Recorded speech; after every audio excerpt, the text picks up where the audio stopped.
বিকালে শুক্রবার আমরা 3 বন্ধু আসছিলাম ঘোরাফেরা করার জন্য, কিন্তু আজকে আমাদের সবার পকেট খালি। তো দেখা যাক আজকে আমরা কি খাই, কি নিয়ে ঘোরাঘুরি করি। 3 জন আসছি, কিছুতে খাওয়া দাওয়া করতে হবে। তো দেখা যাক না কি খাওয়া দাওয়া করি। এখন আমরা যাব, দেখি সুন্দরবনতে আমরা কি খাইতে পারি।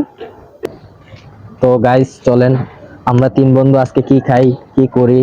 তো খালি বাজারে আসছিলাম, তো এখন দেখি কি খাওয়া যায়।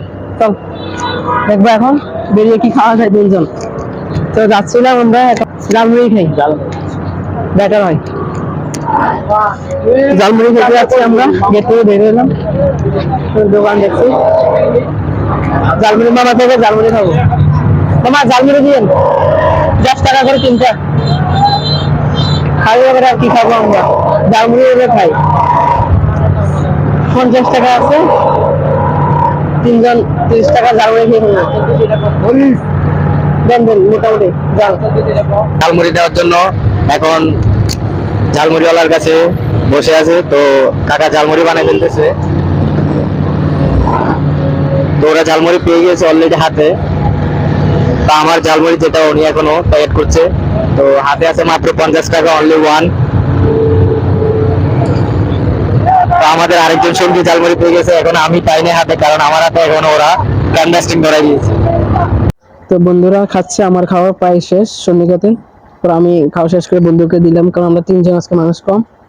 তো আর কি, খালি পকেটে আমরা যেটুকু সামর্থ্য ছিল সামর্থ্য অনুযায়ী খেলাম। তোমার জন্য ঝালমুড়ি আসে না? ঝালমুড়ি ভাই আমি খেয়ে ফেলছি আগেই, তোমরা এখন খাও। তো এই যে দেখছি আর মাত্র 20 টাকা আছে। আজকে এই এই দিনে আজকে আমাদের পকেট খালি, ঘোরার তো আর মন তো আর মানে না, তবে চলে আসছি আর কি ঘোরার জন্য। তো এখানে ঘোরাঘুরি করার একবার শেষ পথে আমরা সর্বশেষ আর কত আছে, একটা ডকুমেন্ট আর মাত্র 20 টাকা আছে। খালি পকেটে 50 টাকা নিয়ে ঘুরতে পারিছিলাম বন্ধুরা আর আমি। তার মাত্র 20 টাকা আছে, ভাবতেছি না আর কিছু দেখতে পাচ্ছি না, তবে বাসে চলে যাবে 20 টাকা নিয়ে সর্বশেষ। তো ঠিক আছে, 20 টাকা নিয়ে বাসে চলে যাচ্ছি। তো ভালো।